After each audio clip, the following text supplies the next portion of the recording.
Paulo Freire's Pedagogy of the Oppressed as far as duration of lecture, and my goal was to have the longest lecture plus 150 videos, and we're quickly approaching 150 videos, which I'll celebrate when I get there. I won't be anywhere near finish the book though. But anyway, so I just want to read this bit because I think this is going to create the foundation from this next bit. What gives authority when one does not have physical power in one's hands? No army, no weapons of any kind? Question mark. How, in fact, does one gain authority over those who possess physical strength and authority? Question mark. They compete with the awe inspired by princes, with the victorious conquerors, by wise statesmen, right? What Nietzsche thinks is that this priestly class, this feeble, if you will, class, this physically, biologically powerless class, gains power, gains divine power, right? Gains power and makes an appeal to God for power, right? So insofar as the priestly class makes an appeal to God, what God gives them in exchange for this appeal, and I'll change my color here, what God gives to them in exchange for this appeal, this devotion, is power, right? So as a priest, I make an appeal to God. What do I get in exchange for this appeal to God? I get power.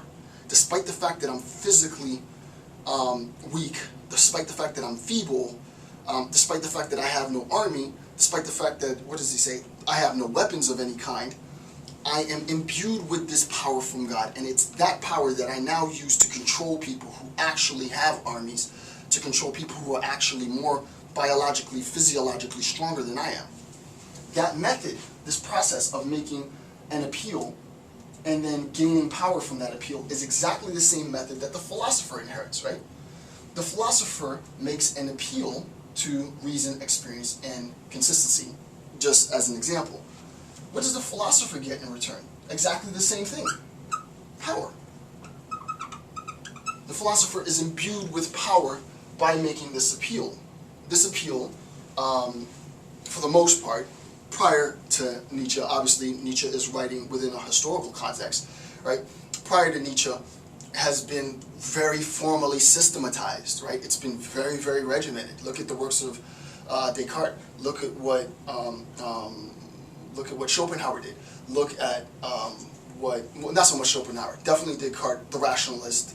Definitely the empiricist. Look at Kant. Look at the systematization, right? It's not that these philosophers went out with the intent of creating these monstrous systems of thought, but these monstrous systems of thought became bodies, right? It became rationalism, it became empiricism, it became German idealism, it evolved into these massive superstructures. And those structures were what philosophers made appeals to, right? My interpretation of truth, my interpretation of reality, my metaphysics and ontology is conditioned on my rationalist appeal, is conditioned on my empiricist appeal, is conditioned on my German idealistic appeal.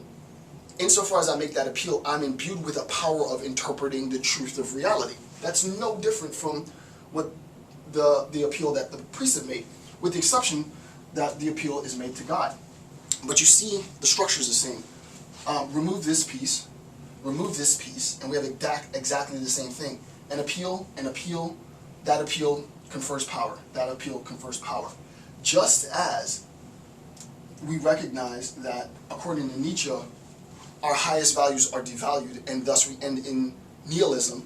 Similarly, our highest values are devalued, and thus we end in nihilism. And thus, Nietzsche's profound contribution to the historical discourse on European nihilism, right? So, sorry for getting that heady that quick, but I hope that made sense.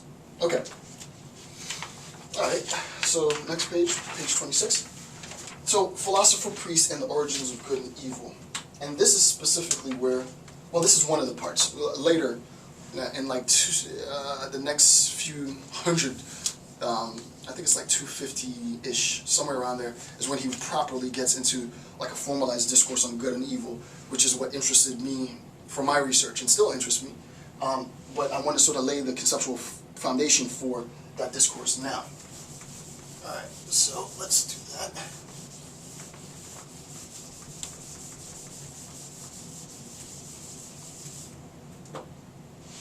Alright, so the philosopher, priest, and the origin of good and evil.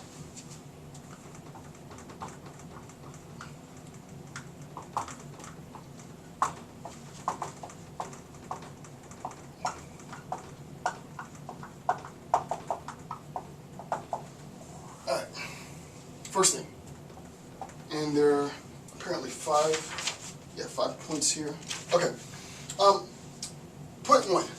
Like, this is the top of page 26, like the priest assumes the right to lie, that is the authority to lie, according to Nietzsche. I don't know if that's fair, per se, that the that the priest would agree with that, but according to Nietzsche, like the priest assume the right to lie, that is the authority to lie, so too does the philosopher, right?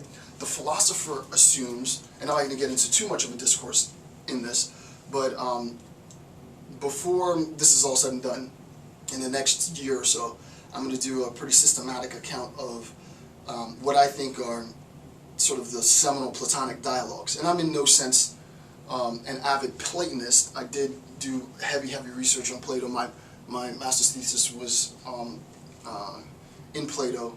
I've read a lot of his works, but I do want to give my 2 cents on the Platonic dialogues. In one of the dialogues, obviously, the Republic, Plato creates sort of the philosopher's lie. And it's this idea of sort of like a hierarchical, a class-based structure. I'm not going to get into that now. That's what Nietzsche is referring to in this, right? Plato's noble lie, right? The ability or the right to lie, right? It's such a weird sounding concept, right? The right to lie. Why would someone have the right to lie? And I'll sort of ghetto philosophy this in a second. All right. As an example, D.G's example, for example, we're going to look at Plato's noble lie.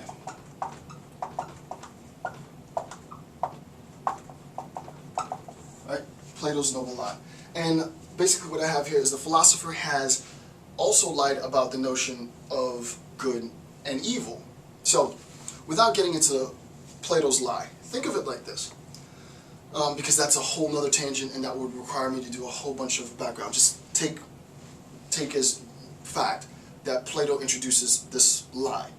But the reason why he introduces this lie is for the betterment of two people. One, the class of rulers that he calls the philosopher kings, and the class of those that are led by the philosopher kings. Imagine in your home, I'm a father, so I'll sort of put this in terms of patriarchy. Imagine in your home as a father or as a mother that you have children, and your children have reached the age of curiosity. They've become more inquisitive, right? And the questions that used to entertain them in their youth no longer entertain them. So your kids might recognize, for example, hey, perfect example, hey, we noticed that, you know, it doesn't make sense to talk about Santa Claus, right? How is it that Santa Claus flies around on reindeer, and reindeer can't fly, and he goes to every single house, and he goes down their chimney? Well, we don't have a chimney, and on and on and on and on and on. We recognize that the child now is starting to see the inconsistencies between the narrative, the fictional narrative that they were given as children, and what they possess to be counter to that narrative, right? They actually create a counter narrative to the traditional Santa Claus goes around and gives everybody gifts on the 25th. As a parent, if you are this type of parent, you feel that you don't want to spoil Christmas for them this year, you'll tell them next year. You might feel that, okay, well, what I'm going to do is I'm going to preserve the lie, right? So you say, oh no, it's because Santa Claus has magic and his reindeer are magical, and so on and so on.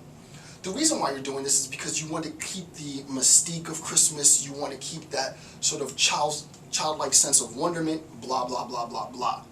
You can justify it however you want. The point is, you have control in the situation. Your children are contingent. They depend on your influence, on your power, on your control. So insofar as you have control of the household,